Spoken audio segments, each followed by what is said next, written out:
Welcome everyone to a new series in our Russian creator knowledge, the teachings of Grabovoi, over a 6 weeks to harmony program that we're running with you. Good morning, good evening, good morning. We've got people internationally on this call from Australia, from North America and also in New Zealand. So before we start and we get on with what we're going to talk about today, just wondered if somebody could place in the chat box whether they can actually hear us. We're able to hear us today. So, and see us. And see us. Well, I'm sure they can see us, but we just want to know Maybe if you're able to hear us. So while we're waiting for that, great. Thanks, Anne. Thanks, Susan. Great. Thank you for that. Great. So today's webinar is about laying some foundation with you because we've got some people that have been in our previous webinar series and we've got some new people that have not been exposed as such to a live webinar who might have done some study with us. And so you're all at different levels, so to speak. But we're going to cover some things that we might have spoken about before, but we're going to speak about them in another way so that it will give you another dimension of what we're actually talking about. And with the foundation from today is where we're heading in the next 5 weeks after today. So we're going to present some material. We're going to have question and answers. And at all times, this is an interactive webinar. So if any stage you want to ask a question, you can do two things. You can either put your hand up in the area where you have on your screen, and we will come live, open the call to you, and then we'll take questions there. Or likewise, if you're not good with asking questions or you don't want to be live, then you can place it in the chat box and we will answer the questions for you as best we can at this time. Good. So let's move on. For those of you who haven't met us personally, Brian and I have been working with the Russian creator knowledge for the last 5 years. And it all started with Brian's cancer journey, where he ended up in the hospital with stage 4 Burkitt's lymphoma, and the tumour was 12.7 kilos and doubling every 24 hours. And the doctors certainly had an idea of how Brian's life was going to be and told him that it would return in 2 years and that he would be on dialysis for the rest of his life. Not my reality. Not your reality. That was just a big foreign event. So then what happened is Brian and I went on a journey of really discovering ourselves and getting back to It's not that we weren't doing things in a healthy way, but when life events take place, we tend to react to them and not be philosophical or take a step. Most of us were very disconnected. Very disconnected. And in Brian's case, he's been a businessman for 30 years. So when things sort of went AWOL, he sort of wanted to throw himself into work. And his soul had a different idea and said, no, I'm going to make you stop. I'm going to make you listen. And he did put you in hospital for 6 months. So and my journey wasn't quite the same because I was just getting to know Brian at that stage as far as our relationship, and he sort of went away for 6 months. But when he came out and he'd done some study with his pranic teacher, who was also his naturopath, he said that we needed to go and study this. So over 5 years ago, we first studied in Thailand because the knowledge came out of Russia into the German world, and we learnt from a German woman who was in Thailand. So, and so then mine was all about numbers because I really resonated strongly with the numbers. I was a practitioner. I was seeing matrices and number codes and had no idea. So this then sort of, as soon as I heard they had number codes, that was definitely where I wanted to be. And so during the journey of study, we've been back to Thailand about 15 times, not studying with our original teachers, but also some of the other Russian teachers. And along the way, we've done a lot of online programs, and we also licensed teachers for Grabovoi. We also licensed at his university as instructors, yes, as lecturers. So what our role is... And we don't speak Russian. And we don't speak Russian. What we see our role is to take the complex work of Grabovoi's teachings, for those of you who've tried to read his books in a very Russian English way that they have translated. Then we take the work and make it into a format that you understand, that makes it easy for you to comprehend. And then if you want to... Little bites of the cake. Little bites of the cake. So then when you pick up a Grabovoi book, you have a better understanding of where he's trying to take you from, because he is bridging spirituality and science and showing you how everything that happens in a spiritual area actually has a scientific basis. And this is where a lot of the Western world are coming to when they found the Higgs boson particle, what they call the God particle, 3 or 4 years ago. Now they're saying that science can see, oh, actually there is something more than we can see with our eyes. So that's where we've known that for a long time. Absolutely. So let's have a look. One of the things that's very important to do in anything or any of the work is to have an objective. And for us, even going into a webinar, we need to have an objective of where we'd like to take you.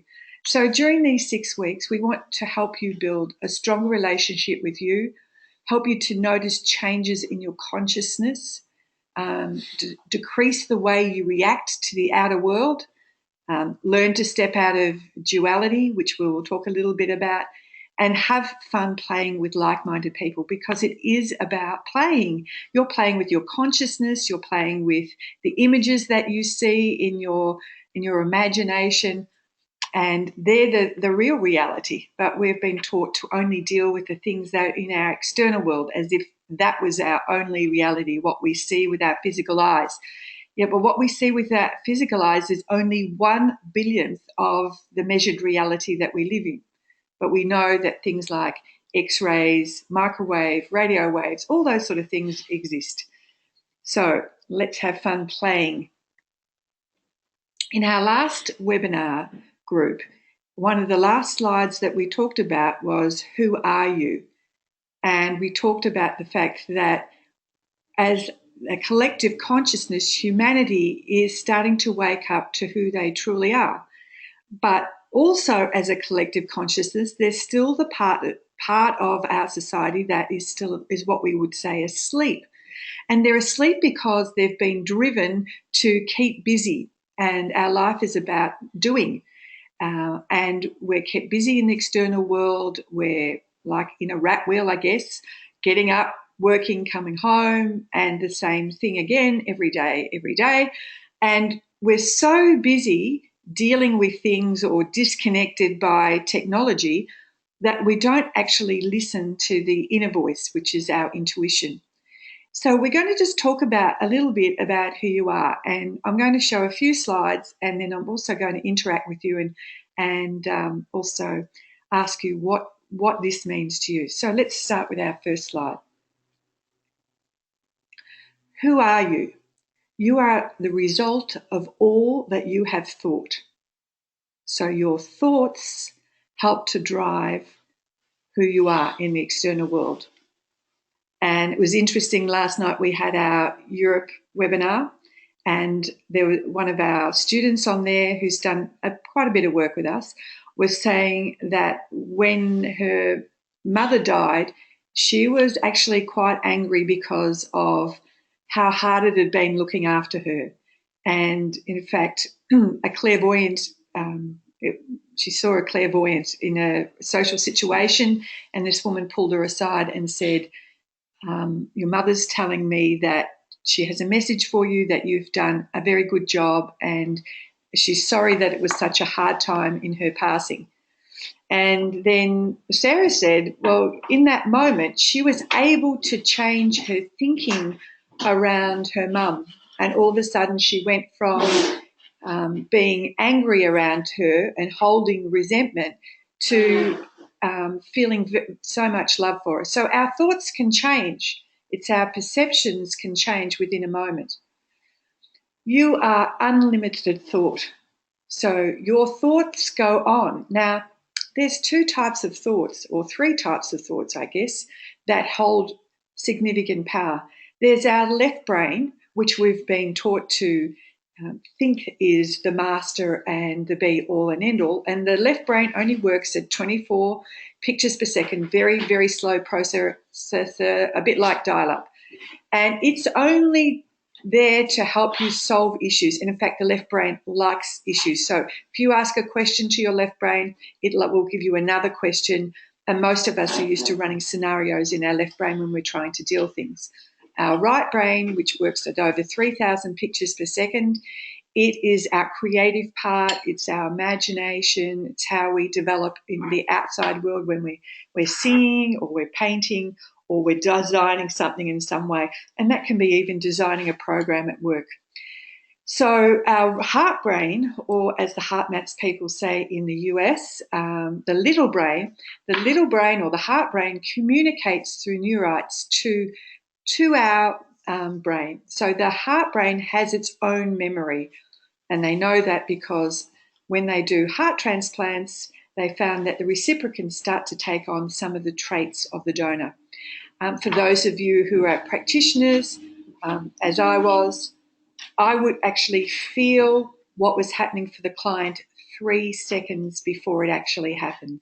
And that's what happens. Our heart actually perceives the information before it actually happens. So that the heart is the very first organ that we grow. So you are infinite vibration. We are resonating. Every cell of our being is resonating. We are resonating also and vibrating along with our external environment. Who are you?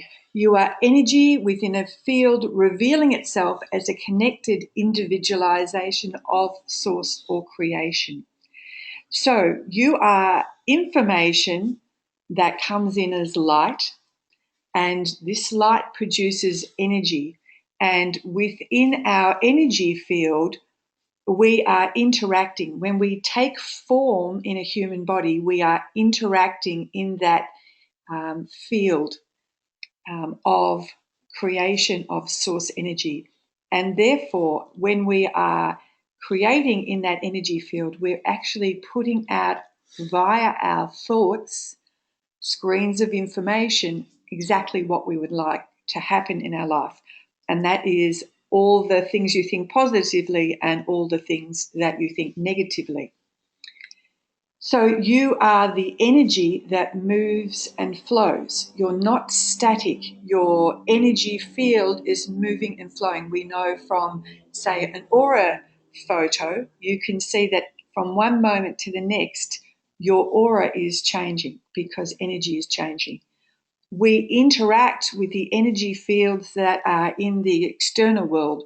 We know if we go and have an X-ray, the X-ray has an impact on our particular field. In Australia, and I know in some parts of the world, they are putting in smart meters. Brian's a clairvoyant and I'm a clairsentient, so more empathic. And Brian can feel when he gets close to the meter box, he can actually feel the energy that's coming out of that, and it's not too. It's not harmonious. It's not harmonious, and it actually impacts the field, and that's why there's so many people. Well, it's so many positive ions eating away at. Yep. We as humans love negative ions. Yeah, that's right. Mountains and oceans and feed us, but smart meters deplete us. Yeah, absolutely. They're not too smart, are they? No, a lot of people suffer from RF. Yeah. Contamination. Contamination. So you have no beginning or end. You're infinitely eternal. Now, most of us think that we exist from the moment that we are born, and then we have this lineal existence, and then we drop off our perch, and then we're recycled and come back again. In fact, 2012 was the end of that particular wheel where we were coming back and repeating. The karmic wheel actually stopped, and we evolved in a different way. So as, for instance, as a body of light, as a soul, you have no beginning or end. You never stop being. So you are interacting within that field. You are the energy of creation manifested in human form. Now, we are soul. We are connected with the Creator. We are Creator. We create everything. We're not different. We're an individualized aspect of Creator experiencing itself in the physical reality. And the reason we take human form is so that we can use our sensory organs to experience the external world. And the inner world as and well. the inner world, yeah, absolutely. You made you where only chemical codes existed. So the reason, for instance, I go through in some of our workshops how you can regrow a tooth, there is actually a mathematical and chemical equation. Everything that exists around us is in geometry, is in mathematical codes, and it's the reaction between the chemistry that helps to bring things into the external reality.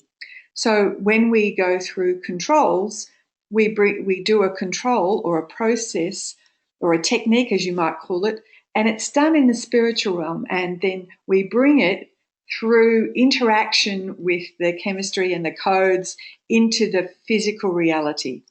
And sometimes that's a short time and sometimes it's a long time.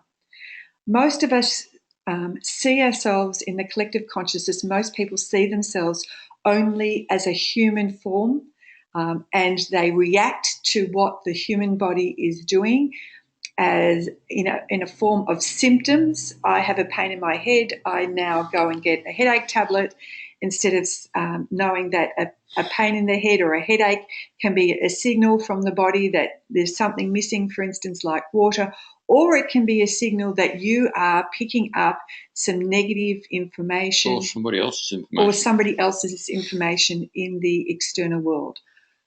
When we go through learning the difference between what it's like to be us when we are connected to our soul, when we are connected and peaceful inside, how we feel when we're vibrant and alive, compared to how do we feel when we, for instance, go into a large community or a shopping centre or a large event and we're interacting with a lot of everybody else's energy fields. How does that impact my body? How do I know the difference between what's mine and what is somebody else's? Now, the physical body actually helps to give you an indication of that. And for those people that are more empathic or sensitive, it seems to affect us a little bit more. So, like Brian's a clairvoyant, and it has a double-edged sword. You see everything, and sometimes you don't want to see everything.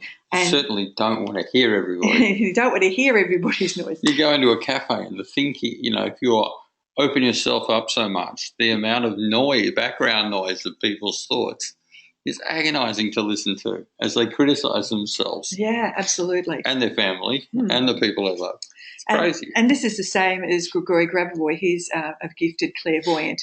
And more gifted than me. He's very strongly clairvoyant. It's a bit like being Superman and being able to hear everything that's out of harmony in the world. So it has a double-edged sword. So does being a sensitive. So, for instance, what I know from people that are sensitive, they start to get feedback by their body. So, for instance, if I have picked up some information from the external reality that is not mine, it impacts my body in a number of ways. For me, I get a headache, and sometimes the headaches have felt like I've had my head in a vice. Other times I will have a pressure in the back of my neck or a pressure in behind my heart area, or my stomach will bloat. At the worst end, I might feel nauseous for some reason. I'll be tired even though I've had 9 or 8 hours sleep. I'll be moody and snappy, which is not normally who I am. And what? Did I hear that? Yes, that's right. I can get moody. And snappy. And snappy. And generally that's not what I'm like. So now I've learned to go, okay, I'm starting to behave. I'm feeling different. What's happening? And then I would do some controls now just to clear the field. So I remove the energy. So this is how we're always moving and changing and being aware of what's actually happening. Who are you? You create your physical body. you created your body. Certainly there was an interaction between, a chemical interaction between your parents, but you actually gave the impulses to create your physical body. Your mother was just the house where you grew your physical body. She provided the protection, the environment. So you had the information that existed within you that grew, for instance, as I said before, your heart grew first and then your blood vessels. Then you started to grow organs. You started to develop form. You developed limbs, eyes, everything. You grew your body. The information about how you grew your body still exists. It doesn't go away. That's why people can regrow organs. Now, if you talk to the medical industry, they'll say, no, that's not possible. We've cut it out. It doesn't exist. And yes, you have removed it on the physical plane, but the information on how to regrow still exists within you. And so you just need to know on how to do this. And there's lots of documented evidence where people have had their physical organs taken out. We had a woman in the workshop who had her womb taken out many years ago, and her objective was to regrow it. And she then had the before and after. So she definitely had the documentation that it was not there, and then she also had the documentation to say that she had regrown it. That messes with their head. That messes with their head, absolutely. So you exist inside and outside of your physical body. So you are multidimensional. You're not just the physical body. You have an emotional body, a mental body, an energy body, a causal body, an etheric body. You have all parts to yourself. But you does not just exist in the physical body. You are also exist right through all dimensions of time and space. You are connected to everything. So you pick up in an information field everything that impacts on people. So, for instance, a thought may occur to you that you should ring a friend. And as soon as you pick up the phone and ring the friend, they say to you, oh, I was just thinking about you. Now, most people say, oh, that was just coincidence. But no, you actually picked up the information field and were able to translate it and listen to actually do something about it. And most people are not aware of they are picking up and connected to everything. You exist on other places of time and space. So, for instance, when you think about something that's happened to you in a past, at that moment, you are in that time and space. And likewise, when you're planning for something in the future, you're existing in that moment of time and space. And I will explain that a little bit more.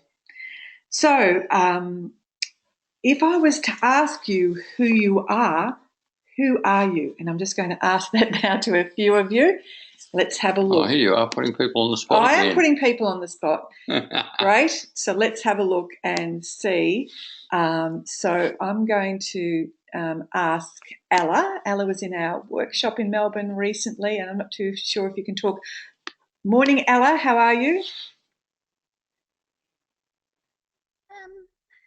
Can you hear me? Yes, I can. How are you, Ella? Oh, I'm good. Thank you. Beautiful.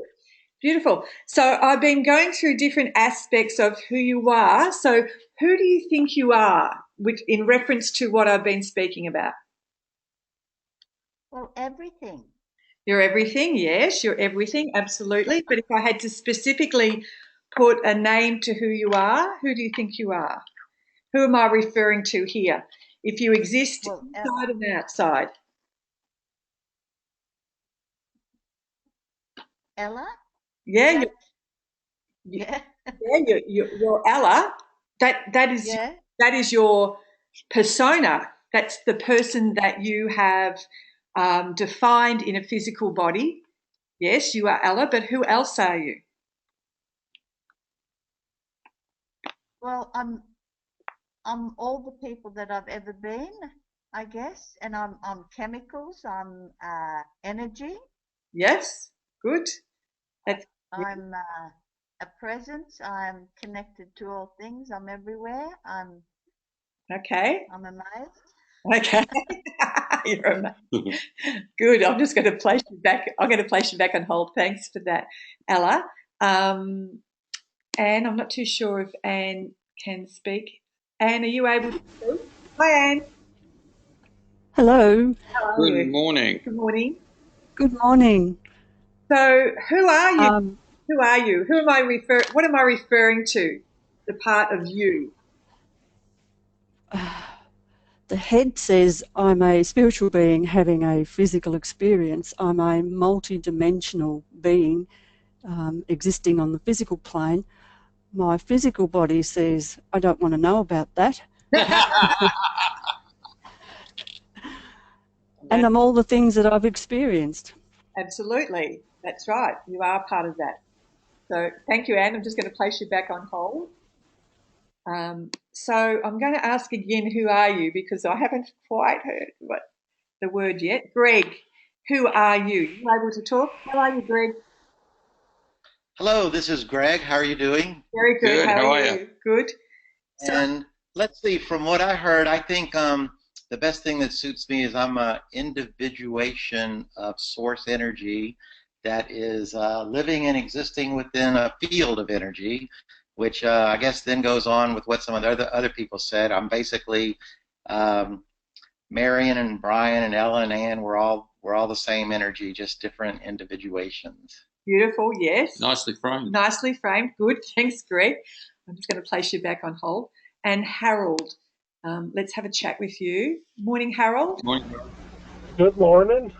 Good morning. Uh, So, I guess what I would say is I'm kind of an agent of the creator.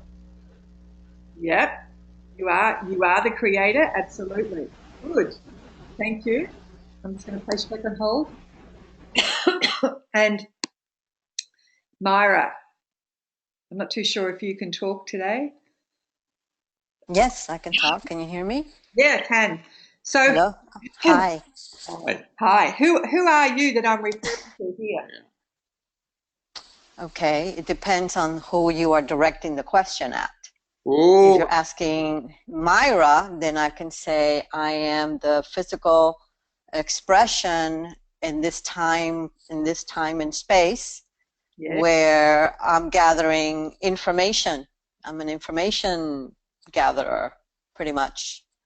So if you ask me that question at the soul level, and it would be a different answer. So you would have to tell me which you do you mean. Ooh, that's good. that's good. That's good. All right. I'm just going to pop you back on hold. Thank you. Thank you. We're getting there. Okay. So let's now ask Sharon. Sharon. Hello, Sharon. How are you? Hello. Hello, Sharon. How are you? Is it me or you or No, just this? we're talking to you, and everybody can hear you and I talk. Oh, okay. All right. You're live You're around live. the world. You're live around the world. So we're talking about who are you then? Who are you based on what we've been talking about? Who do you think you are? I think I'm the one spirit in all, and down here having a moving experience, which encompasses all of it. You know what I mean? Yes, absolutely. That's good. Thank you. Thank you. I'm going to place you back on hold. Susan. Hi, Susan. Glad you're joining us again. Hi, Susan. Hi, Susan. Hello. I feel I'm an infinite being that has chosen to come back here during this auspicious time to shuck off all the limitations, densities that have been placed on our beings to shine and reconnect with our authenticity so that we can be evolve into a more shining being and just be part of this time and journey right now. Yeah, absolutely. Good. That's a good explanation. All right. I'm just going to place you back on hold. And then I'm going to come down and speak to Tola, who's in Western Australia. Hi, Tola. Hello, good morning, Marion and Brian. Welcome again to the group. So Good evening. who are we talking about here? Who's the person, who is the part of us that exists on all parts of free of time and space, that also lives inside and outside the body, that lives in different places? So who are we? I think, because I've been observing, since I've been aware of this inner voice for a long, long time, since I was a little girl. But, like it's more than what we can see. Yes. We exist, like I agree with everything that you said, because we exist more than just the physical form. And we're here just to experience what being a human being is. Yes. All these feelings and, everything to improve ourselves in a way, really. Yep. Good. Thank you. All right. I'm just going to place you back on hold. Thank you. They were all correct. All correct. All correct. So we are creator. We are soul. And soul is free of time and space. It's an information structure. Yeah, soul at play. We're soul at play. Our soul gives the command for us to grow our physical body via our spirit. And our spirit is actually love in action. Our spirit transports the information from the soul creator in through the invisible realm of spirit into the visible realm where we are in our physical body. And it does this transportating of information into our consciousness. Now, depending on how connected and we are or not, whether we actually hear the guidance. Most of us put it in the left brain, and we have two aspects of our consciousness. We have our left brain where we're mentally thinking about things, or we have our intuitive aspect.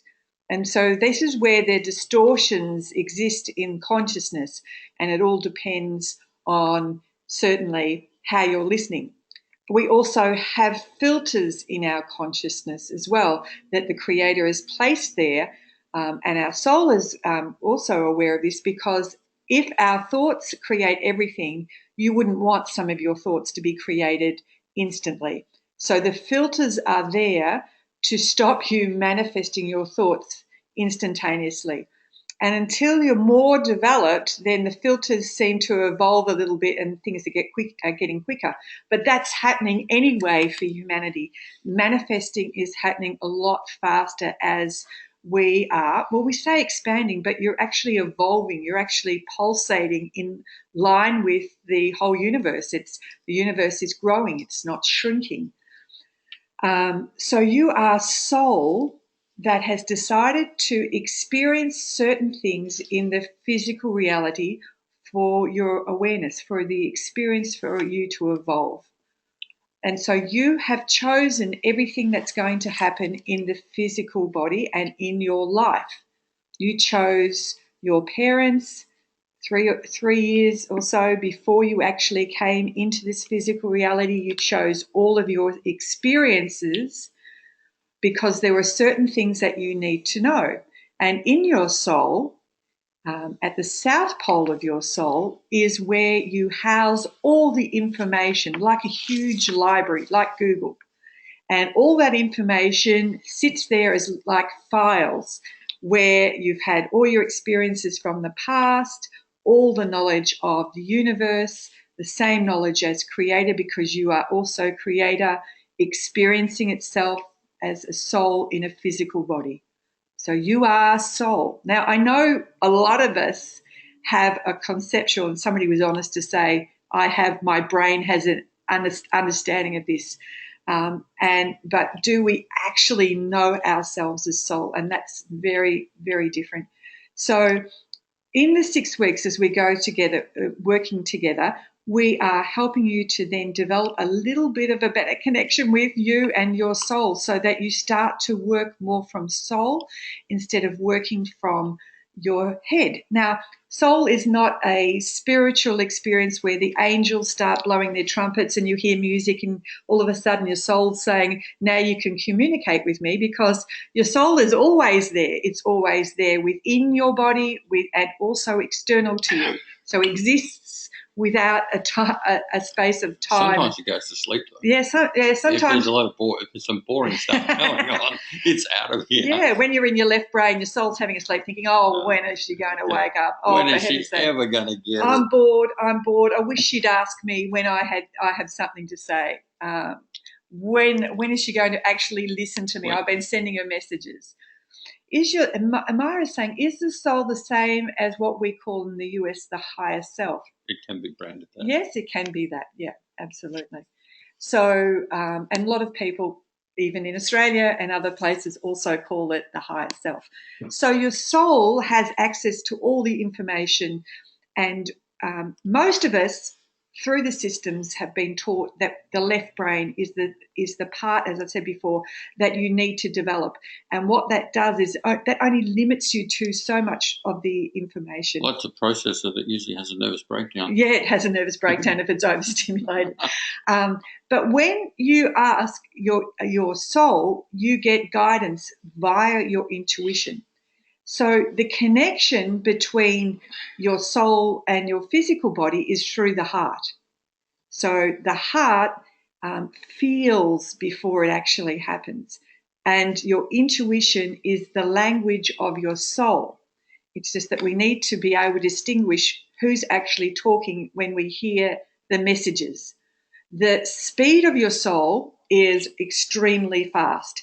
In fact, as a mathematical equation, it's 10 to the minus 17 pulses per second. So that's 10 with 17 zeros. That means you as soul are pulsing in and out per second, 10 with 17 zeros behind. So that's very, very fast. Whereas that's a lot of hertz. That's a lot of hertz. Like a light bulb only work at 50. So that's 50 for us, 60 for the Americans. Yeah, so it's 60 hertz, for instance, pulsing every second, 60 times in and out, but your body is 10 to the minus 17. So it's a very fast processor. So when you ask a question of your soul, it responds very quickly. It almost responds before you've finished formulating the question. That's how you know the difference between your soul and actually your left brain, because your left brain will go, yes, but, da, da, and then give you more questions. So it's a progress of trusting what you hear. And what this whole time for humanity is about is dropping away some of the old beliefs and systems that we've had and coming to the point like we're standing on a cliff and not knowing if there's a safety net beneath us. And a lot of us are being pushed in so many different areas as a collective. I think the theme for the last 18 months to 2 years definitely has now been around finances, where our financial system has been breaking down. And it's really made people, take them to the edge and gone, oh my gosh, things look grim. What am I going to do now? Actually, there's nothing I need to do. I need to get clear on what I want. And then I need to trust in the process. It's not that you don't do something, but the whole way we do things is changing. In the past, we will have spent 80% of our time doing and 20% in the planning or the ruminating, thinking about what we want. And this is where the shift is changing and people are starting to understand, actually, if you want to change things pretty quickly, you need to make the change 80% internally in the planning process. In the planning process or the visualizing process or the imagining process. This is where you're making the change. And then 20% in the external world. Now, Brian and a group of us across the planet have been working on some very, very large projects. And we have had a real interesting journey over the last 18 months of seeing how the project is actually working. And we do that via some technology we have access to that we've mentioned before for some of you, which is called Time Waver, which is a German technology. that the mainframe is actually in a castle in Germany, and many people across the planet have portal access to it. Time Weaver is a matrix technology that can pick up the information of you in the matrix. When we use Time Weaver, we do it looking at the project from an aura perspective. And we can see, in other words, an energy perspective. An energy perspective, we can see where the project is at and which part of it. So originally we started harmonizing the project, and it would take Brian and Hannes, who has the technology, a good hour and a quarter to try to bring things back in alignment. And then there was a discovery along the way. Hang on, there are different elements of the project. There are the people involved in that. So the first thing, they're the tasks. They're the tasks. So the first thing that they start harmonizing is the people. So there's a harmonization of Brian, there's a harmonization of me, there's a harmonization of our relationship, there's a harmonization of, for instance, our money flow channels, there's a harmonization of our house, there's a harmonization of the projects like E=VS or Brian's solar energy project or the big project we're working on. And what we're noticing is when we shift and harmonize ourselves, the external reality changes and responds really quickly. And that's really different to how we've been taught to handle things. We've used, if something's wrong, we need to do something. No, in fact, we need to harmonize the information for us, and then it harmonizes in the external realm. Now, for those who've never heard of Time Weaver, when we do Time Weaver readings for people, it takes a snapshot of you in time and space, lets us see what's happening in your aura, but also tells us what programs are playing out in your matrix. And anything that is very strong has a particular number sequence. It'll be either a 7, 8, 9, or 10. So out of a gradient of 1 to 10, anything that is 7, 8, 9, or 10 now is being projected as a program into your external reality, a bit like this picture on the screen here, where it's a projection like at a movie theatre, and it's playing out in front of you with people and situations for you to harmonize. Now, how you know that it's something definitely that you harmonize, because it has this as theme. You've been playing the same picture many, many times before. That's like a nuclear explosion. Yeah. Sounds like a marriage breakup. So that you need to then, it's playing out in front of you for you to harmonize and get clear with. So the higher the number is, the more that does. And then Time Weaver actually then has some corrections, 9,600 corrections that help you, assist you in the corrections. But we use it as like a menu. Okay, here are the programs that are playing in my matrix, and then this is what I need to use to Russian knowledge tools to actually harmonize it. So we just give you that example because that is how things are turning up in your life to harmonize for you to get clear. Now, not only do you bring through your information as a soul, but you bring through 6 generations of your family lineage. So you bring through their stuff and their themes for you to harmonize. This is where you get to say dodgy ancestors. Dodgy ancestors. So we have a point on the bottom of our chin that when we come through the birth canal, we actually forget who we are. We forget that we are soul, and we just are along the way experiencing ourselves. When we're young, we start to get that because we spend our lives rubbing our chin trying to remember. If you talk to a child, they will say, "Oh, Hayden this or Brian that." They're referring to themselves as separate, but it's only along the way that we've conditioned to go, "Oh, I am my physical body. I am experiencing this." When we talk to people and they talk about their disharmony in the body, they actually own it. It's like, "Oh, it's my arthritis. It's my diabetes." No, you are soul. Your physical body may be experiencing disharmony, but your soul doesn't have any disharmony. You can't do anything to harm your soul. Your soul is just pure information. It's how you're responding to the information in your external world. And your physical body will tell you when you are out of alignment. You're out of alignment, you're experiencing disharmony in your body, and that's the lowest level.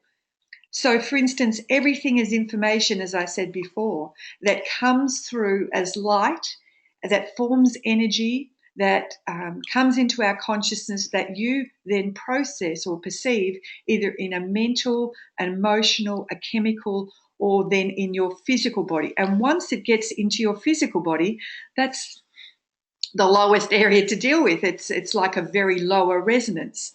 So you've been getting messages all along the way. It's just, are you listening to that? And quite often when we talk to people, they'll say, gee, in hindsight, I knew I shouldn't have done that, or I shouldn't have, gone down this direction. And hindsight's a good thing. You see, most of the time you are getting direction, but you're just not listening to it. I'd like to give you another scenario of you as soul. So imagine that you're a clock and this represents you. The clock is the one energy of source. This is you as creator. In the middle of this source energy is you as soul. The hour hand is the focus of your soul. So your soul has many reasons it is here. One of the main reasons that your soul here is to experience joy, and how it's been able to experience joy is to have known the opposite to it. So we've lived in a duality where we've experienced love, hate, happiness, joy. We've experienced the duality of things, and now duality is shifting. And it's moving back to where we go back to where we are one and understand that we are one with our soul, that we are soul. So our hand represents the focus of your soul in this creation, in this part of the energy source. The minute hand is different potentials that you may choose to fill. So, for instance, say one of my main roles that I've come to Earth is to experience what it is to be a good mother. Now, in my mind, I might think, well, the only way I can experience that is to marry someone and have a child and then look after the child, and this may be the only way. But there are many ways that you can experience yourself to be a good mother. For instance, nowadays you don't actually need a husband. You can have a child as well. Or in your life, you might have had situations, for instance, you mightn't have had children, and all of a sudden you're in charge of somebody else's children, or you find yourself going down a path where you feel very committed to helping children, or in an orphanage, or running something that helps children. This is a way to experience looking after a child, to bring out the mother part of you, but it is different aspects of that. Quite often we get fixed on how it should look and say it only happens in this way. I used to deal quite a lot with women, and along the way I met a lot of people like myself who've been adopted. Now, I never had an issue with being adopted. In fact, I felt quite special.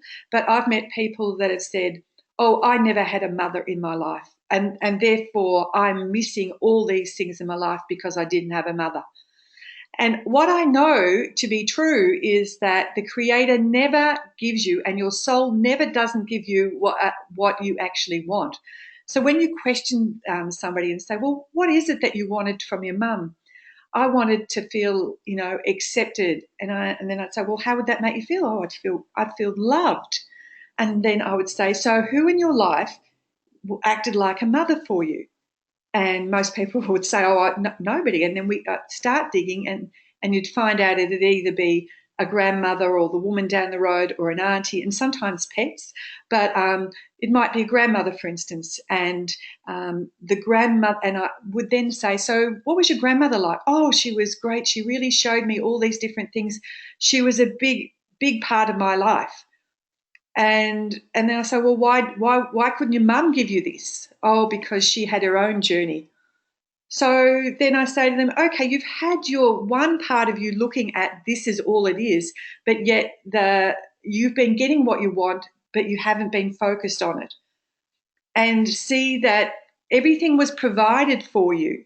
You had it coming from your grandmother, and she meant a lot and she had a great influence on you and you felt loved from her, you were getting what you wanted. And unfortunately, most of us going around with a perception that it has to be one form. But I can tell you that in creation and in line with your soul and the Creator, you always have what you want. It's just that you need to open your blinkers, see from a bigger perspective, and ask yourself the question, where am I getting what I want? Because most of us just focus in, I'm not getting it. So when you change your perception and ask where you're getting it, you start to see, actually, I am getting what I want. Now let's go a little bit further. That our hand is just one focus of your soul, just one part of it. So in fact, you have many, many clock faces.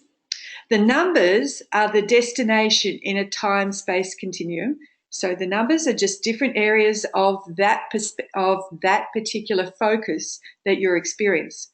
The clock example, as I said, is just one of the many screens of information that happens. But you are connected to the Creator, you are connected to your soul, you are just experiencing aspects of that in one particular framework. I'm just going to check to make sure there's no questions along the way before we move on. No, let me just have a quick look.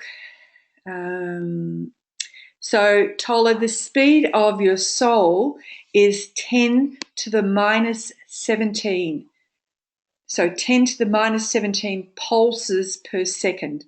So the soul is a very fast processor.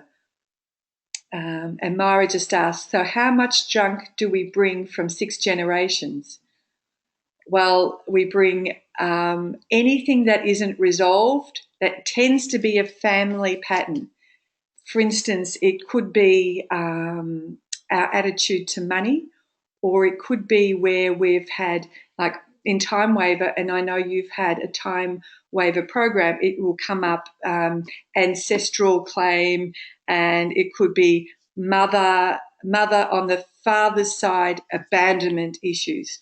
So then you look through your life where you felt, where you know where you felt abandoned, and abandoned doesn't just necessarily mean somebody's given you up. It could be emotional abandonment, mental abandonment, spiritual abandonment, obviously physical abandonment. So you can see where there is patterns. And then if I asked you, okay, so what was happening for your mum?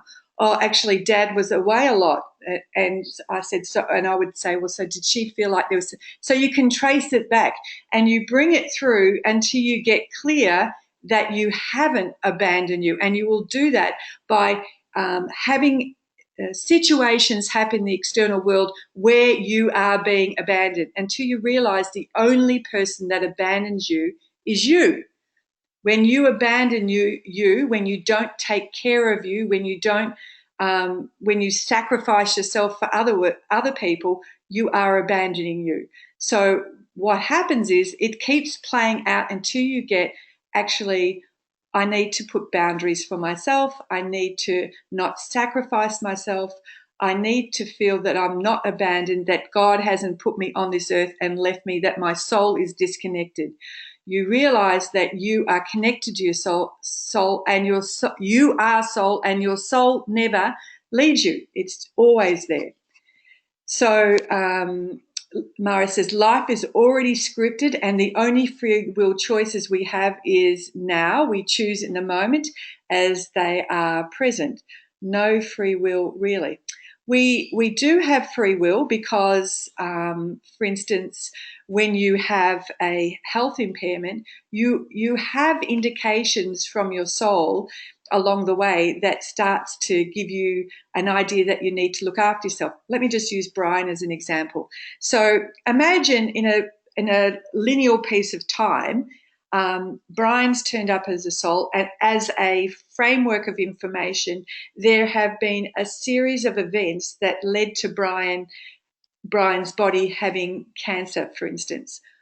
There was a trigger that caused Brian to have cancer. There were situations and people that helped Brian to have cancer. No, for him, and I know he won't mind me sharing, A trigger was when his ex-wife had a number of affairs. You can imagine emotionally that would have a great impact for him. But he, instead of dealing with how his emotions were and sorting things out, as a business person, he threw himself into external busyness and was on many boards and was running his business.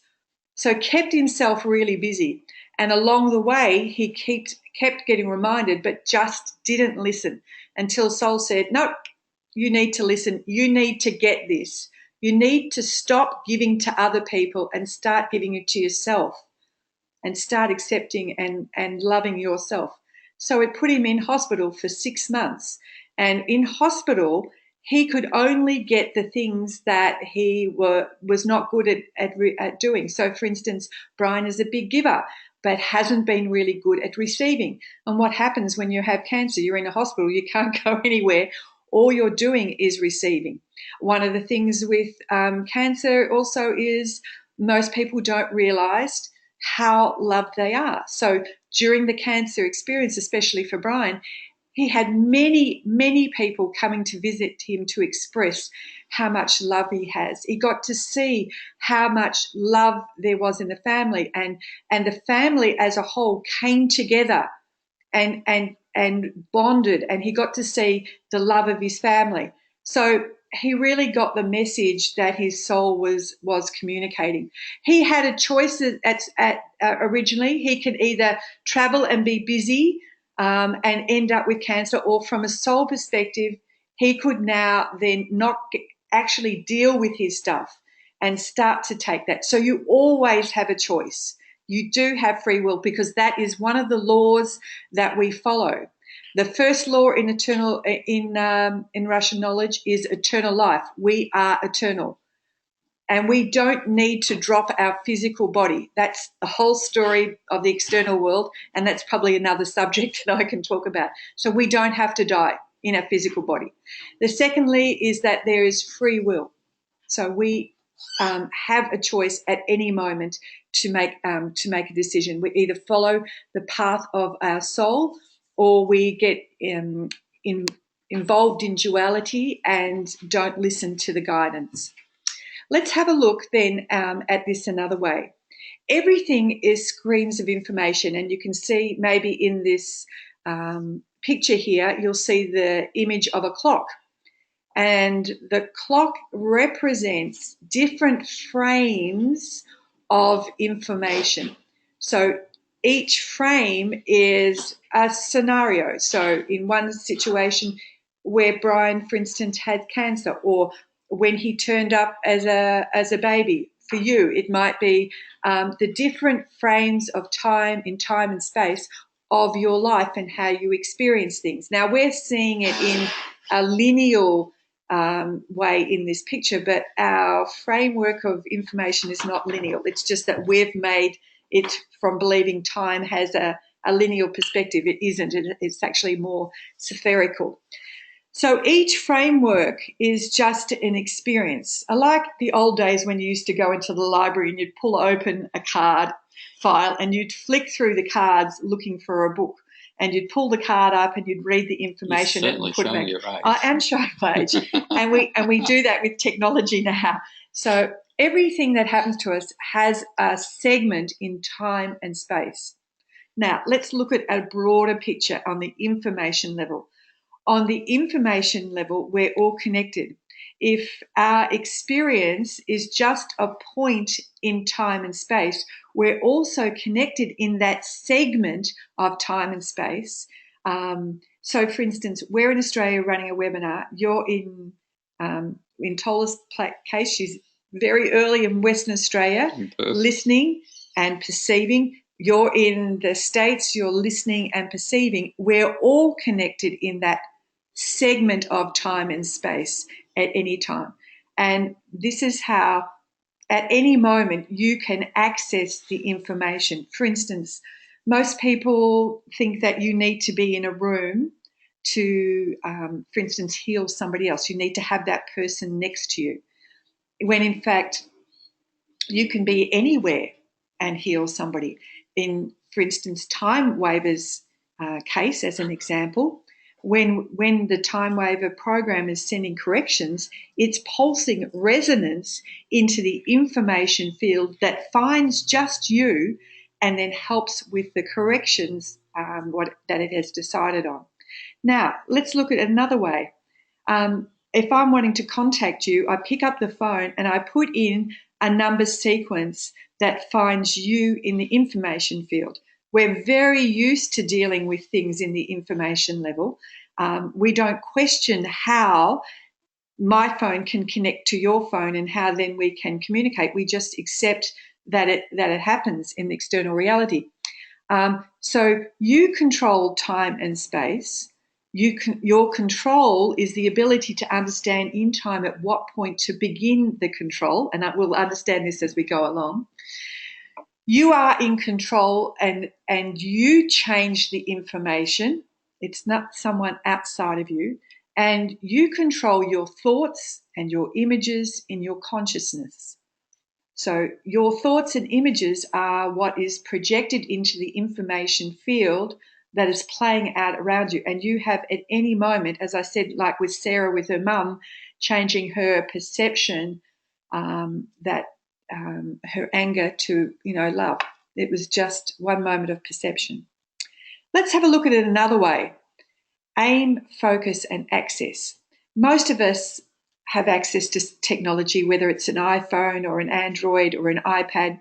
Let's just take an example of an iPad. You pick up a tablet and you have an aim that you want to find some information. So you go to Google, for instance, as your search engine, and you put in your aim into the search engine. And all of a sudden, Google brings up all the pages that you can go to. You put your focus now on where you're wanting, what information you want, and you press that. And all of a sudden, that information you require is in front of you. And then over a period of time, you start then focusing in on what that information is telling you, and then you're processing it. So at that moment, you have accessed what we call the information field, because where is the information stored? Well, most of the time it's stored in iCloud, and we can access it at any moment. So this iCloud is our information field, and we have access to it. Now, we are so used to that being our technology, and a lot of the times it disconnects us because we get focused on it. But we don't see that same example when we're looking at our consciousness, connecting with our soul and listening to our intuition. We see it as all separate. Like if I don't go through an iPad and I don't find the information, it mustn't be real because I'm not getting it from Google. But in fact, the Google for you is your soul. You just need to be able to ask a question and you will get the answer straight away.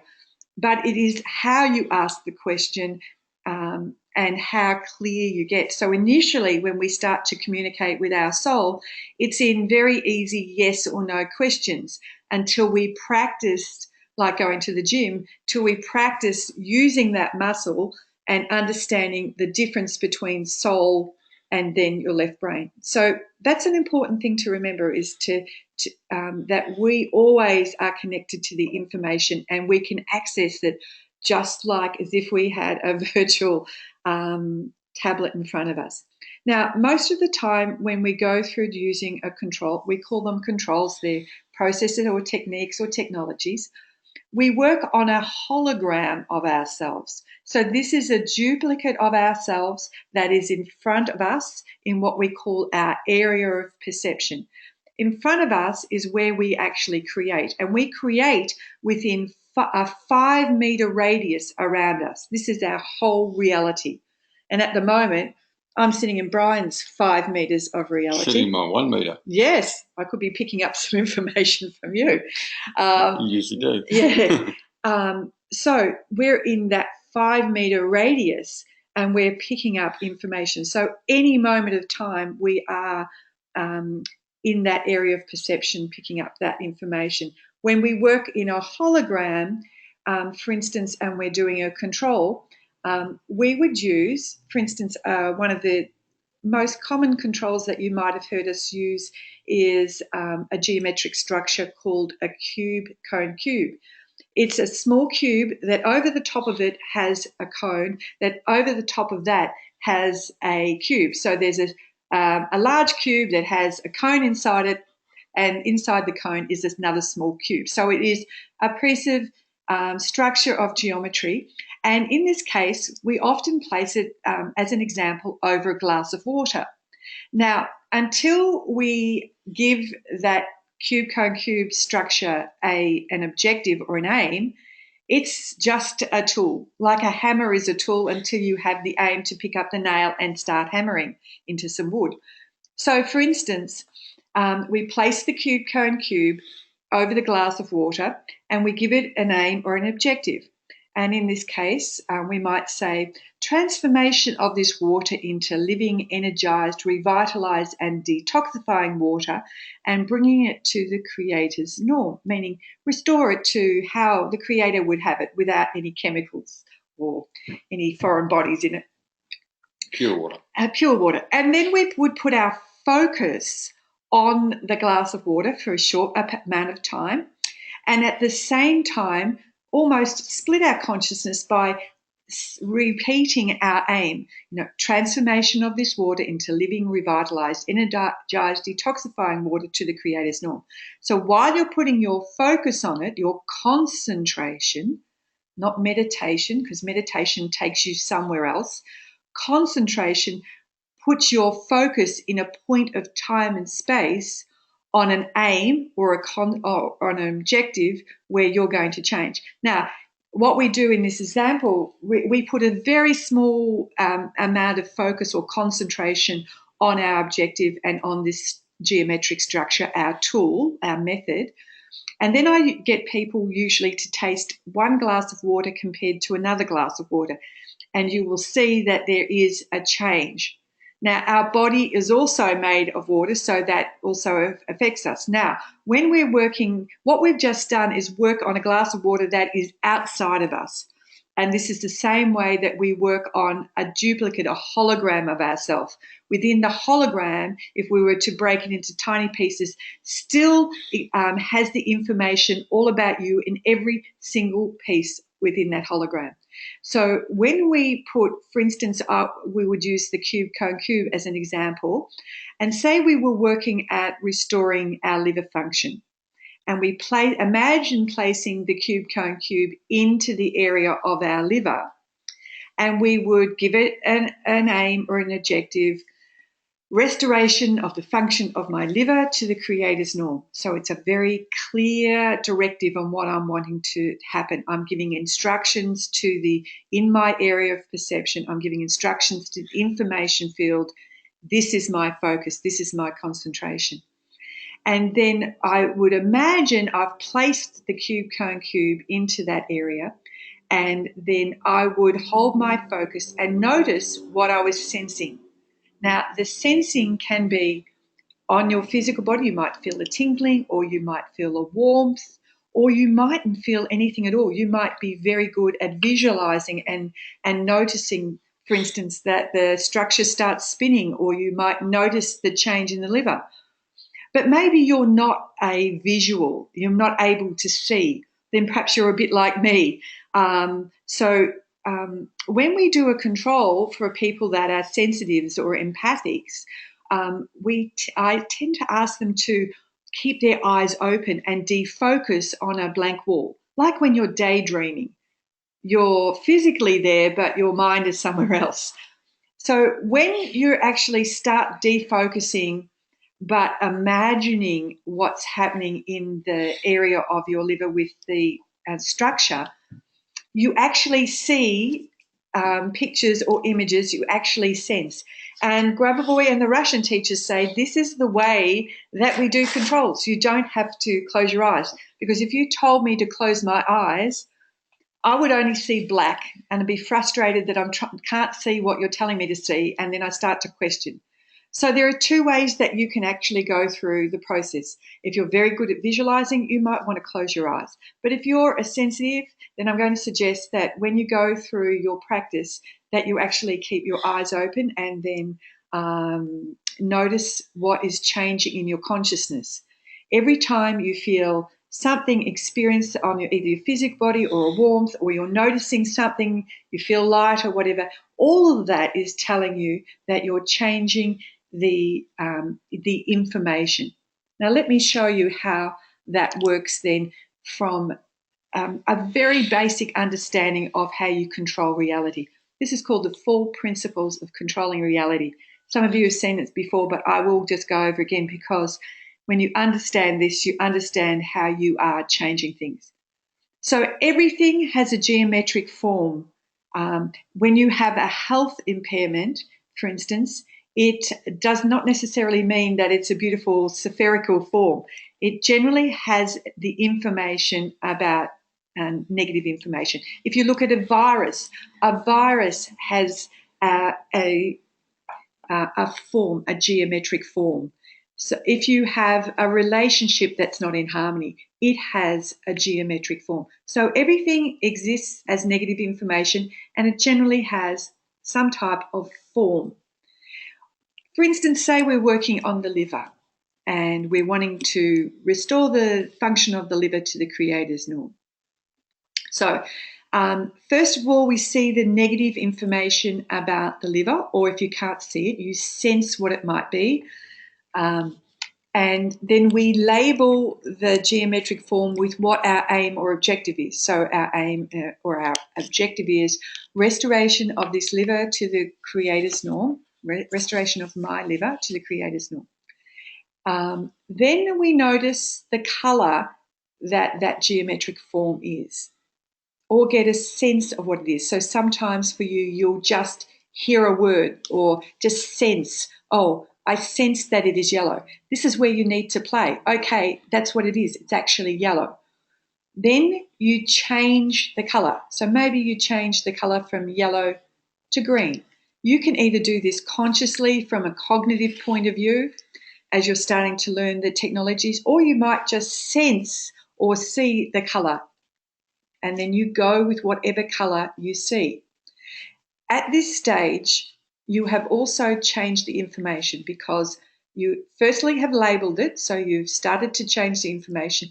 Secondly, you've changed it because no longer is it a yellow structure, a yellow form. You've changed the information of it to a green form. Now you change the original structure you saw to another geometric form. So perhaps you might turn it to a sphere. So now you have a green sphere, and you have once again, in time and space, changed the information structure from how it was originally now to a green sphere, for instance. Now, in your imagination, you imagine moving that sphere either in time and space to a different location.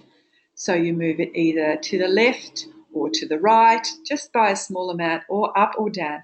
And by moving it in your consciousness, moving it in your imagination, you are shifting that information in the screen of information that you are dealing with in the current moment, and it's changing.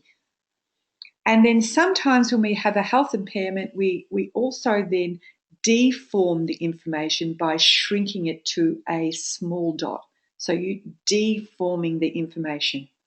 Right along the way, we've made a number of changes till we get to the point that the information does not exist as its original state. It has actually changed in time and space. And this is what we do when we, for instance, go back to the cube cone cube as an example. We take that as a geometric form, and we have the same objective, restoration of our liver. In our consciousness, we place the geometric form in the liver, and then we give the objective, and then notice the pictures or sense the pictures that is changing. Now, if you're not seeing a picture or not getting an awareness at the start, you might be feeling something in your body, as I said before. So you might be feeling a tingling or a warmth. It doesn't necessarily have to be in the area of the liver. What you're noticing is, or what you want to observe is, what am I sensing? What am I feeling? What changes am I noticing that are happening? because along the way, we're working on the little things that help to bring our awareness that we are changing reality from a left brain point of view till we actually know in our heart. Like what happens when you drive a car. You don't need to cognitively think how you drive a car. You know that you know how to drive the car. Well, the same way that we're doing with the information. So these small little changes are helping to convince you, I guess, that you are making the changes. So this is the basis of how you can use and change information. Now, say we're not working with a health impairment of some description, we're working on a relationship. So the relationship will have a geometric form, and you just go through the same process. Now, in the process of doing this, you have changed the information, and you need to then be able to understand that you have definitely made the change. It's going to lead me on to talking about some other things, so maybe I'll get to those. Let me have a look. Okay, I'm just going to check that if you have any questions. So let me just see if I've got any hands up along the way or if there's anything in the chat box. So let's have a look. Mara's saying, what if you don't know the shape of the information you want to change? Okay, I'm now going to talk to you, I think, because that's a very good question. Let me have a look. Okay, let me come down to you, Mara. Okay. Mara, how are you? Hi. How are you? I'm good, thank you. Good. Do you want to play? I'm having. Do you want to play along with me? Okay. Good. Right. All right. So imagine we're going to work on your liver now. Okay. Okay. Okay. So most people's livers get a pretty hard time. So we can pretty much understand that the liver's probably at this point in time not functioning to how the creator would have normally had it. So if you had to guess what your liver impairment looked like at the moment, what comes to mind, or what do you sense? A circle. A circle. Okay. What colour's the circle? Lime green. Okay. So now we're going to give an instruction to change this. So what we're wanting to do is harmonise the function of my liver to the creator's norm. So now we have a clear objective, and that satisfies our left brain. Now I want you to change the colour from lime green to something else. Just imagine what colour comes up first of all. Pink. Pink. Okay, that's what you go with, pink. Now I want you to change the form. What form comes up to your mind straight away? Triangle. Triangle, perfect. Now, I want you to move that triangle in time and space, either up or down. It doesn't have to be very far. Now, shift it. Where have you shifted it? Right. I'm imagining this triangle in front of me. Am I right? Yes, wherever it is in your... okay. Okay, so where are you going to shift it now to? I'm shifting it to the left. Okay, good. Now, I want you to send a light impulse to illuminate this. So I want you to imagine that you are sending light from the area of your heart onto this triangle that's in front of you in your area of perception. So I want you to say in your mind, I send light to this form. Now, what happens from, if I was to show you under a microscope, you would see photons of light leaving your body, right? So now you've put another aspect to changing information because you've sent the light of your soul. Now, the light of your soul has a color. It's a silver white light. Now, while you're illuminating that form, I want you to send the light of the creator from the area of your heart. I want you to send a gold light of the creator onto that form. Can you sense that or see that you're sending a gold light onto that form, to that Yeah, I do. Whenever I send anything from my heart, I feel it. Okay. I do. Good. Now send another light impulse. So it's like a laser light We're sending another light impulse, but this time the color is rose pink, and it's from the love of spirit. You sense or see that? Yes. Okay. Now, I want you to put your awareness now on that pyramid form, and I want you just to hold your concentration. And at the same time, I want you to just keep repeating in your head, harmonization of the function of my liver to the Creator's norm. So put your focus on the pyramid structure that now is lit with your light and the Creator's light and your soul light. And I want you to repeat your objective and at the same time notice what you might be sensing either around or in your physical body. So hold your concentration, hold your objective, your aim, and just be aware of what you might be feeling or sensing. So we're just going to hold it for a very short time. And the minimum amount of time that you hold it for generally is a minute, but we're just going to just do it very quickly today. What are you seeing or imagining in your consciousness is that it's happening to the pyramid? Is it changing in any way? It's pulsing. Good, right. What are you sensing are you sensing anything happening around you or in your physical body? Yes. Initially, I felt energy in the heart area, in the heart, in the heart center area. Yep. And then I felt some energy in the low abdomen area. So what did that energy feel like for you? If I know what energy is. What's the feeling? It was a release. It was a release. So when you do a release, did you do a yawn or a sigh, or is it just a feeling that you have? Yeah, sometimes I'll yawn. Sometimes I just feel the energy move out. Okay, all right. It depends. This time I just felt initially the energy in the heart center contracts. Yep. And then it just dissipates, if that's the right word. So that's kind of it leaving. Okay. It was tiny. It wasn't like major. It wasn't like, yeah.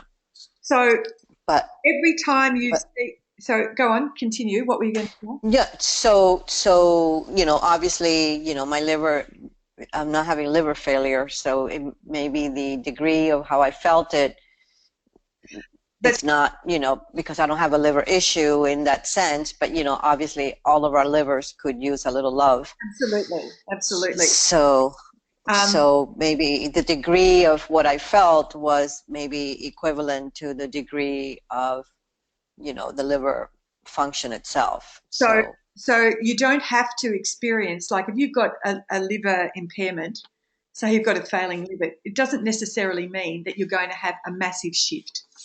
It doesn't mean. Oh, okay. No, so it's not in a degree situation.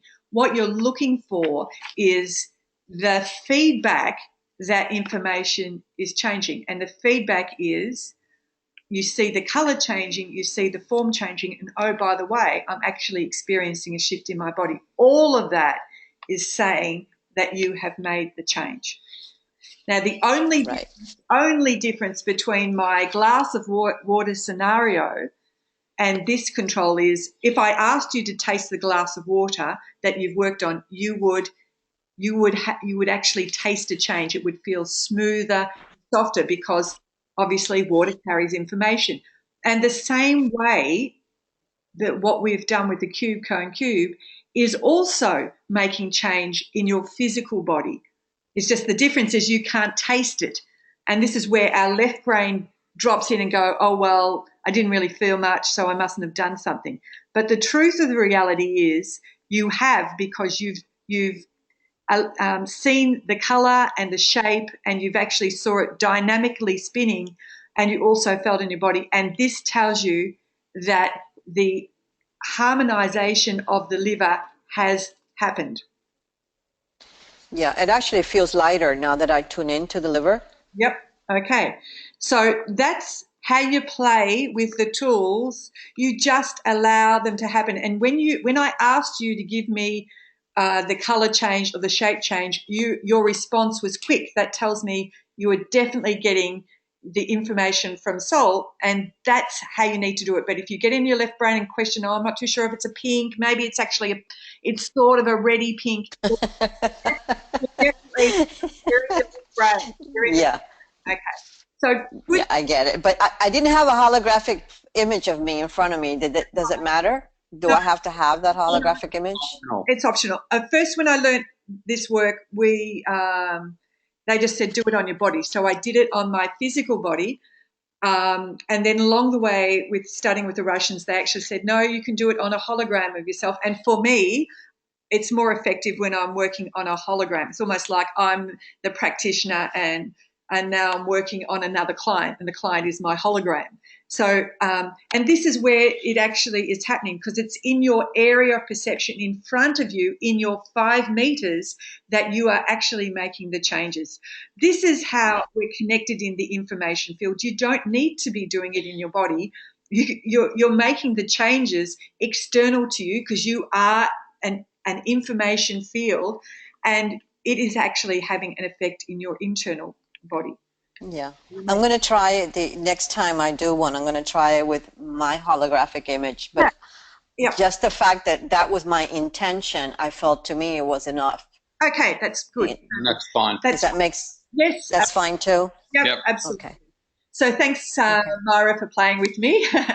Yes, thank you for that. That makes it a lot easier to understand for me. Absolutely. It makes it for everybody else. So I'll just see there's no other questions at this stage. So that's how easy it is to move information, and Myra really gave us a good example of that. So let's have a look. The next thing I want to talk about is some frequently asked questions. So this is all laying some foundations for us to do some work. So Mara's also given me some questions, and so let's have a look at that. So one of the things that we hear a lot is, how long do I do a control for? So the minimum amount of time that you can do a control for is a minute, because what happens with most people is they put their concentration there and another thought comes in and they get a little bit lost. So the minimum time is a minute, but you can do it longer than that. You don't need to be doing it for hours and hours and hours. Now, if you have a serious health impairment and you're wanting to restore something, then obviously 10 or 15 minutes would probably be a good time to do that. And there is an optimal time that Grabovoi talks about, and Grigori Grabovoi says that he has created a time period at about 10 p.m. at night, and that's not Russian time, that's 10 p.m. wherever you are. For 5 minutes, there's a good, like a portal where it's a good time to do controls. However, I'm not really great at night at 10 o'clock. I'm actually better first thing in the morning. And so you can do the controls whenever you actually want. The second question is, how many times do I do a control for healing an organ or an issue? So like we've done with Myra, and we saw that there was a change, what happens though, some people have time frames and expectations about when it should turn up. And so say Myra had definitely an impairment with her liver that she knew about, and she did a control and she didn't get a result within a short amount of time. She would question that she's actually made the changes, and this can help to negate what she's actually done. When you have done a control, when you have sensed and experienced things through seeing or feeling, it is already done. And on the spiritual realm, when you are doing the process, it is done. Sometimes it just takes a little bit of time for it to turn up into the physical reality. Now, why does it turn up quicker for some people and doesn't for other people? And there's a whole lot of different reasons. One of the things is that we all come in with different stages of development, and some people are more developed than others. So think of it like the light in your cell, like a photon of light that exists in every cell of your body. With some people, it's turned up really high, and generally they will be quite well and vibrant, and yet other people it's turned down quite low. And when that light's turned down quite low, it means it's not functioning optimally, and you get feedback your physical body has an impairment, or if you're addicted to your emotions, you're in some of the lower frequency emotions like fear or I'm not good enough or shame. So what happens then is you're wanting to build up the light quota in your cell. You're wanting to turn up the light. The more light that you have in your cell, the quicker it is to then manifest things into the physical reality. Now, so how fast will it happen? Just depends on each person. So how frequently do you do a control? You can have the same objective like we had with the liver, where we were harmonizing the liver to the Creator's norm, meaning to restore it to how the Creator would have had without impairment. But we used two different controls. One, we did the 4 stages of changing reality, and the other one, we used the cone cube as our tool or our method. Every time we use, say, the same objective and a different tool, we are opening up different areas of our consciousness. Now, I had a knee issue, and for 12 months, I was working on the knee issue. I was working with number series for harmonizing it. I was doing controls on it. I was doing everything, and I wasn't getting a result. I was getting a little frustrated at it. And then I had to step back a bit and go, okay, my objective is clear. I can understand it's like giving a directive, a CEO giving a directive, exactly how the Creator would instruct, just clear and precise. But maybe I have to think about what else could be causing my my knee to be giving me some problems. And so I was flicking through one of Grabovoi's book, and I saw a number code for the soft tissue around the knee. So I wrote in red the number code on my body and just left it there. And then after the week, I noticed that my knee was not causing me any problems anymore. And so what happens is sometimes it's a little bit like being a detective. You have to think a little bit outside the box if you're not getting a result and think what else would be impacting this. And sometimes it's psychological problems. So sometimes you need to address, say, it from a number code for psychological norming, for instance. And then it's like putting the right combination in there. And all of a sudden it just flicks and it's no longer an issue. So there are like layers of information in your consciousness that sometimes need to be changed that then will have an impact. So a period of time, if you were working on something intensely and that was the issue, say you had your liver issue, then I would definitely work on it twice a day, and I would do it for a 3 or 4 months time slot and that's just an average, for instance, because what you're doing is training your consciousness. That's what we're doing with this. And it's the byproduct almost is the healing of your physical body. Remember, when things turn up in your physical body, it's taken a long time for it to get there. It's at a lower vibration. So sometimes there's an unwinding that has to happen. And sometimes it happens really very, very, very quickly. Just depends on your development. When will I see a result? As I said, I think I've covered that. It just depends on how developed you are and how much light you have and how much you understand that you make the results without putting any doubt in there. So quite often people will say, but if I'm going back and doing the control all over again, aren't I saying that I don't trust myself? No, that's not what we're doing in this case. What we're doing is putting our concentration on something. We're actually expanding it. We're helping to really cement in time and space. This is clearly, it's like creating some density around it so that it actually manifests. So you're putting your focus like a laser light. You know, when you have a magnifying light and you put it to the sun and then you have a piece of paper, the concentration between the sun and the magnifying light on that piece of paper, the concentration of both those working together starts the paper to burn in one spot. So that's what you're doing. You're putting your concentration on it to make the change. What are the commands we use to formulate a control? Okay, so here's a good point where I bring up the steps of a control, which I gave you as a handout. This is a framework that I'm giving you to follow. And initially, you probably look at the page and think, oh my gosh, there's so many words. Well, we work on many levels when we do a control. We know that words impact the information field. We know that thoughts impact the information field. So initially, when you're cognitively doing this, when you're using the words, you are instructing and giving change to the field. We also work with geometric forms. We also work with colour. We work with sound. When you repeat, for instance, a number code or sing it or chant it, you are making the change. You're making the change there. I'm just going to answer a question from Sharon here because I can see her hand up. Sharon, did you have a question? Yes, thank you. What would we do in a case of, say, something in the body that you really can't locate? Like I'm, as you know, I'm allergic to just about everything, and food being a really big one.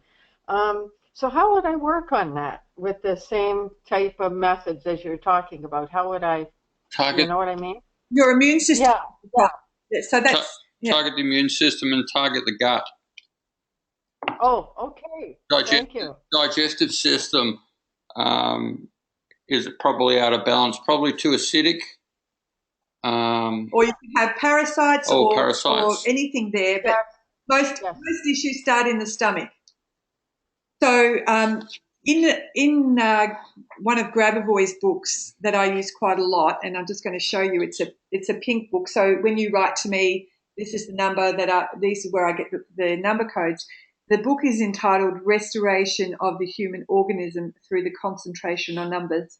You can get this if you go to our website and go to our shop. You can access it on Amazon from there. And a number code, a general number code for the digestive system is 5321482. So you can use the number code is 5321482. So you'd start working on the systems. So initially, you might write to me. I know you have, Sharon, and I've given you number codes for the issue, but you also would need to work at really, like that's the end part, but where is it actually coming from? Okay, the digestive system is generally where most things are happening, and you would also, or not happening, and then you would work with the immune system as well. So, so you could use a number of different ways to work on the issue. You need to clean the field. Yeah. Does that answer your question? Yeah, so based on what you just taught for the liver, could I kind of do it along that line as well? Other than yeah, absolutely. So the 4 stages of changing reality you can use on every area of your body that you want, or relationship, or one of the biggest things that you need to harmonize is the relationship with yourself. People, because the key to everything is self-love. Oh, self-love. Okay, I'm working on that. That's why last night we were talking to the guys in Europe. If you're going to do work on other people, you need to do things for yourself 3 times more. You need to increase your own light. That's our objective. And that's a big one for me. Big one for everybody. We're programmed not to. Yes. We've got a Greek girlfriend that we say to, you need to work on you. And she said, that's not in our thinking. We want to help everyone else. And I said, well, you help everyone else by actually changing the information within you. And when you change it within you, you affect the whole field of information. So it's not about going out and helping other people. You first of all have to work on yourself, and that affects other people. Does that make sense? Yeah. Yes, thank you. Yeah, and the other thing is when your body is having issues, you haven't got enough light for anybody else, and that shows that you haven't got enough light for you, because if you have health impairments, you're not functioning at optimal level, so you haven't actually got enough for you. You're depleted for you, and you're just giving away more of your light to other people, and you haven't got enough. Yeah. So. Okay, is it okay to ask something along the line we're just talking here? I have one more question. I definitely have candida overdose and parasites, but I can't take any medicines or anything natural to get it out of the body, as I'm allergic to everything right now. Yep. So could I take? You did give me a number for the yeast infection. Yep. I do the same for parasite, kind of ask the how do I ask the immune system or get it to work to get it out of the body? How would I do that? So, for instance, with parasites, you can use the 4 stages of changing reality. So the parasites have a geometric shape, right? So you work with your immune system. Your immune system, if you don't know where to work, for instance, say you're using a cube, cone, cube, then you could actually do it on a hologram of yourself, but put the cube, cone, cube into the area of your solar plexus with the objective, restore and regenerate my immune system to the creator's norm. And another place for the immune system is in the area of C3 in the spine, at the top of the neck. Quite often negative information forms there, and it actually weakens the immune system. So you could actually also place the cube, cone, cube in there. The idea is just to play, Sharon, and notice what difference. So you can use those 2 controls I gave you, those 2 techniques, on every single system that you have in your body, and start to notice what works for you, what you're feeling, what you're sensing. Right. Just have fun playing. Thank you very much, both of you. Thank you. I'm just going to place you back on hold. I'm not too sure yet. Sec. All right, just make sure that nobody else has got a question at the moment. Now, Tola, you asked me, is there a number for the knee? If you're talking about, is there a number for what I used, which was connective tissue, which is in the joints in the area of rheumatic disease, then the connective tissue for diffusing it is 548 5812. That's 548 5812. That was the last code that I actually used. Marius just said, can we use 2 commands together as an example to restore and regenerate the liver to the creator's norm? Generally, when you're starting off, you're just doing 1, because this is the area of time and space you want to put your focus on in that time. And there is a whole series of events that led to your liver not being in the norm. Marius is asking, can we use commands to restore the blood to the creator and remove toxins? Yes.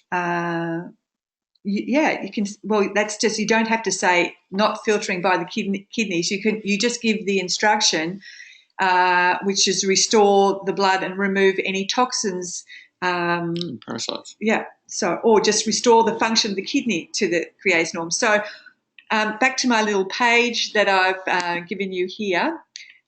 Should we work on one body organ at a time? Yes, absolutely. Yeah. One body, one objective, one organ at a time. Can you? Yes, you can use wild oregano. Yes, I did mention that. Greg, what are some of the things we can do to turn up the light in ourselves in order to get things manifesting quickly? Which is really, Greg, what we're doing in teaching you here is to start playing with your consciousness and start noticing the changes. For instance, in the next few weeks, we'll be showing you one of the things that are clear is about you need to clear your information field. so that you can connect to your soul, so that you actually can create better. So, for instance, some people have so much in the area of their 5 meters. It's like a lot of noise going on. If you go to bed and your head's still chatty, that tells me you have some information in your field that is impacting you. That's not normal. That is not a normal way. Most of the doctors will call that insomnia. No, you've picked up some information. So likewise, sometimes when you've got an illness, it's like having tar, especially cancer. If you had to feel the energy of cancer, it's sticky. It's like tar. You need to remove that information so that you have a fresh screen to insert a new program as well. Now, I just want to go back to Sharon. I hear you talking about I have candida, I have this. No, you don't have it. You're a soul. Your body is experiencing that. Don't own the illness. Your body is experiencing this because you are your soul. You're not your body. Actually, can we go back to Sharon for a quick second? Just going to have a chat with Sharon again. Yes. Sharon, we're back with you again. Okay. Can you hear me? Yeah. Sharon, you said you were allergic to everything. Can you alkaline your body? Can you use bicarb? Can you use apple cider vinegar? No, I've tried. I'm on 3 foods for the last 4 years. I'm eating the same 3 foods and drinking water. Okay. That's it. Everything I try, I just have massive allergic reaction and haven't been able to get past it at all. Okay, so Sharon, you can do the same thing that we did today because you can drink water. So water holds information. Dr. Emoto showed that. So you can instruct the water on what you're wanting to happen in your physical body, and it will.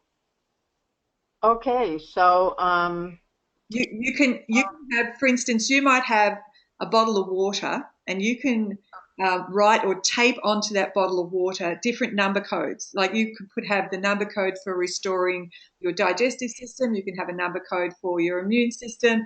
You could have a number code for your liver. You could have a number code for candida, or you can just have an objective. Give it a clear objective as well. Okay. So that sounds really good. Yeah, so that's something that you can do, and and lots of self-love. Yeah, lots of self-love. Absolutely. Lots of self-love. That sounds like good medicine because I just haven't been able to help myself with anything, and there's so much, so it's been hard, you know. Absolutely. I'm just going to place you back on hold, and Brian's right. This is just you might see your situation as not perfect, and it's not for you, but this is your soul telling you and knocking on the door, wake up. Get your act together. You've got to get your act together. I'm putting the focus on you. In fact, I'm going to make sure you can't go anywhere because you can't be distracted by the outside world. Now you need to put the focus on you. And that's why it's happening. So back to my steps of a control because we'll be running over time. So the most important thing about doing control is to have a clear objective. If you haven't got a clear objective, this is sometimes why your results don't turn up quickly. The other thing is your concentration, so putting your focus, using a piece of geometry or a command or a number code. And the other thing is to notice what is changing in your consciousness, which means I'm getting some feedback or things feel lighter or I'm feeling something shifting, okay, or I'm feeling a tingling or a feeling all of that. They're the most important things to do. So don't get lost with I've got a page of words here and how am I going to remember it's 2 words now it's feeling like hard work. So when we want to get into our soul to connect with our heart, the heart maths people have a beautiful way of doing that. And so most people feel that they're in their heart, they're having a head experience of what it's like and feel and thinking about how it would be if they were in their heart. So to bring your awareness to your heart, you actually touch the heart with your hands. When you touch the heart with your hands, you actually take yourself into the heart. And then you do some deep breathing, 3 or 4 deep breaths in and out. And this signals to the body, everything is calm and I am safe.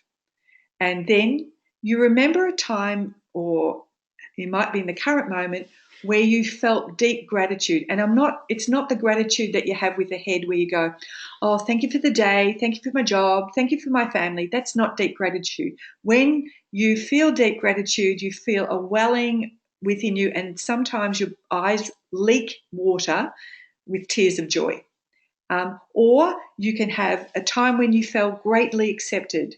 It might be, you might remember a time when you had your family around you and they were showing you a lot of love and acceptance. Or deep care, like I've got grandchildren. When I think of, my grandson running up the hallway and jumping into my arms and giving me a hug, I feel so much care and love for him. Or it might be some compassion.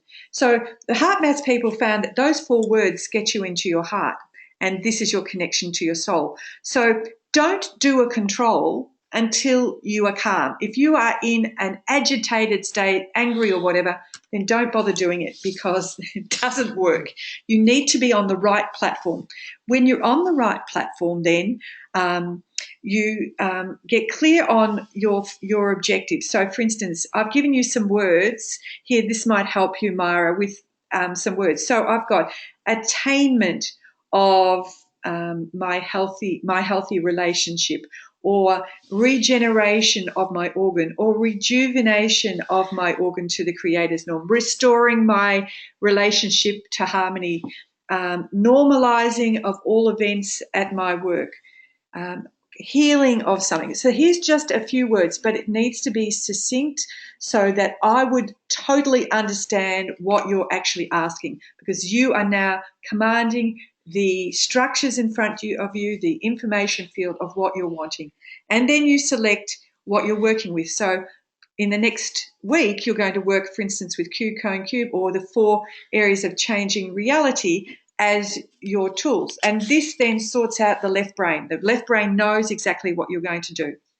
Then you start with the words, I am in spirit. It means I am now in the action of love. I'm in spirit. I'm in my soul. I see an act as the Creator sees an act. So this is stating that you are the Creator. You're not separate from. The next words we use are a macro control that Grigori Grabovoi formulated.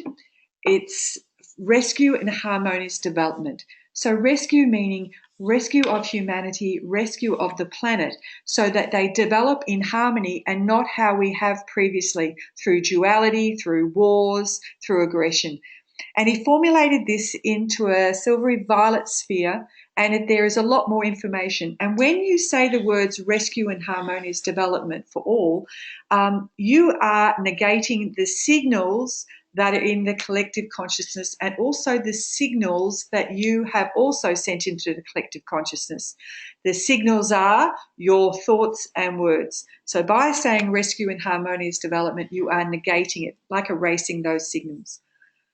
Then there are 2 other parts. There are 2 other controls within this. One is stepping out of foreign events that some of you have heard, and we will talk about this in later webinars. But stepping out of foreign events, this is where you have been hooked into something in the external world that has taken you away from your soul. I'll give you a good example. After the webinar last night, one of our students from New Zealand rings me on the phone about 9:30 at night, and she's crying and she's blubbering along, and I'm going, what's wrong? What's wrong? She said, I'm working on a dog, because she likes to work on dogs as a healer.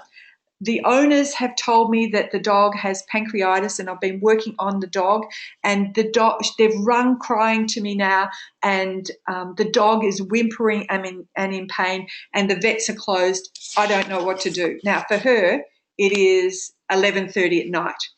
She is now going over to the house where the owners are upset and crying. She is going to work on the dog, and she is crying herself. What has happened is somebody has given her their drama, their foreign event, has hooked her into that.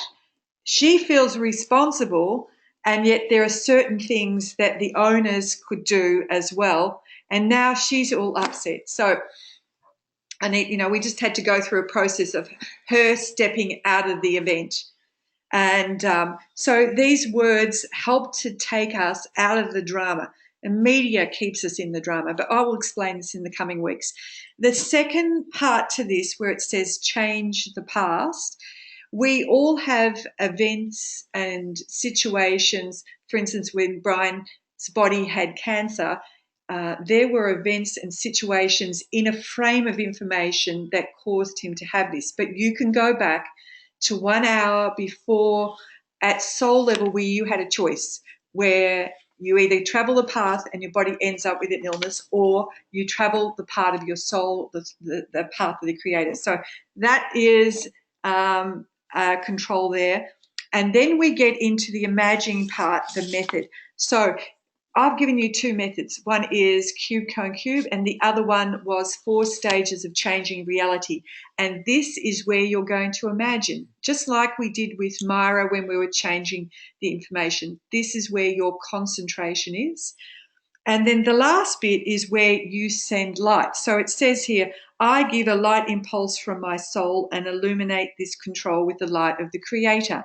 And I fix the result according to all parameters creation and on all levels of reality now and for all times. So what you're actually saying is, I'm putting my focus, I'm changing the information in the information field in this point of time and space. And now I'm fixed that it's already done. It's like stamping a contract. By saying according to all parameters of creation, meaning whatever level you're existing on, because we exist on many, and it is done. It's already done. And it says here state, time and date, and I'll get to that. Or you can use a number code. So there is a number code for quick materialization and harmonious materialization, and the number code is 741, and you would say that 3 times. So there's the steps of a control. We'll go through this. This is your base that you can do. If you can't remember any of this, the most important thing is being on the right platform, having a clear objective, using your tool, your method, and then noticing what changes in your consciousness. But here is a structure for you at least. The other thing is I've given you a sheet of paper where you list your objectives. So I want you to list 20 aims, 20 objectives that you would like to work on. The reason that I ask you to do this is so that we can tidy up and see if your objectives perhaps hasn't been sharp enough. And the other thing is, along this sheet is the method. So this week your method will either be the 4 stages of changing reality or the cube, cone, cube, for instance. The time and date is just telling you to give you an idea of when you actually did the control, and say you've only done it once. You might want to go back and revisit it if you haven't actually seen a result. The column that's blank next to that is about going back and changing the past. So we'll talk about that in a couple of weeks, so don't worry about that. A result is anything that you're experienced, and it could be, I felt warmth, I felt lighter, I saw a shift, it was moving, it was dynamic, or you mightn't have a result at all. So in that case, where you've worked on objective, okay, I might need to at some stage go back and revisit that. Now, a lot of times people will say, how do I know if I need to go back and do it? And one of the things that I did with Myra was get her to really work with her soul with the quick responses. So when you work with your soul and you ask it a yes and no question, then you'll get a quick response. So for instance, you could say, in reference to my objective, so say we're working on the liver, in reference to harmonizing my liver function, do I need to repeat this control, yes or no? And quickly you will sense a yes or no, and then you need to act on it. And that's how you are working with your soul. If you hear, I'm not too sure, then you're in your head and you haven't got it. But along the way, you'll start to get more used to working with your objectives and working with your soul and Greg. So this is how you start to bring up the light and start to work really very quickly. But the simple way of bringing a light up is just acts of self-love, listening. Yeah, one of the things that we noticed with Time Waver when we were helping somebody to realign their chakras is as soon as we asked her to remember a time of deep gratitude, and she went into her heart, all the chakras aligned. So and increased the resonance. And increased her resonance, absolutely. Yeah. So this week we've been talking about how you exist on all different levels. The information that happens are screens of information that happen. You have access to it in time and space within your physical body and also around this. And so this week we want you to use your 4 stages of controlling reality and or the cube cone cube if you want. You can choose to either follow the steps here and do it, or you can just simply do like we did with Mara so that you start to play. This is fun, guys. It's not hard work. You need to play with your consciousness, get back to having fun. And you'll start to see over the weeks how things shift. So just before we go, because we've kept you over time, there's been some really good questions. Some of the books before that I would suggest absolutely is this book, as I said before, The Restoration of the Human Organism through the Concentration of Numbers. Another one is the Psychological Norming books. There's 1 and 2. I would suggest as an e-book or a physical book, but definitely as an e-book because then you can put in the number and it'll put in the objective. Put in what you're looking for, the word, and it'll show you all pages. There is a number book of Grabovoi's. This one, there's 2 of them, called The Restoration of Matter of the Human Being by the Concentration on Number Sequences. And this then becomes quite detailed. For instance, in this book, with this one tooth, there is 5 or 6 different number codes for the tooth. So it breaks things down. Every bone, every muscle, everything in the body has a particular formula and number sequence. And the last one here is Numbers for Successful Business. If you aren't in business, you are in business. You're in the business of selling your time. If this is a whole new way of doing business, it's a book about manifesting. It's about manifesting. But when you, for instance, I got an email the other day from somebody wanting the number code for getting money fast. And one of the things Grabovoi says is, when you do a control for doing that, you need to also have the objective for everybody in humanity to get. So there's no point in you being in your business or you working for somebody if your boss is not doing well, if the suppliers aren't doing well, if the customers aren't doing well. That's not a community approach to it. That is not a oneness approach. It's a duality approach when you think, what is it? What's in it for me? So one of the things is that last question was ask permission before you work on somebody else. Well, over the next 6 weeks, we don't want you to work on anyone else except for you. You need to put the focus on you. But if and when you decide to work on somebody else, you don't need to ask permission. You ask the soul. The soul will always say yes. We are doing light work. We're doing light work here, and of course, the soul will accept that. Once again, you just ask your soul, and you will definitely get the answer. So we've gone a little bit over time today, so sorry for holding you up. A little bit.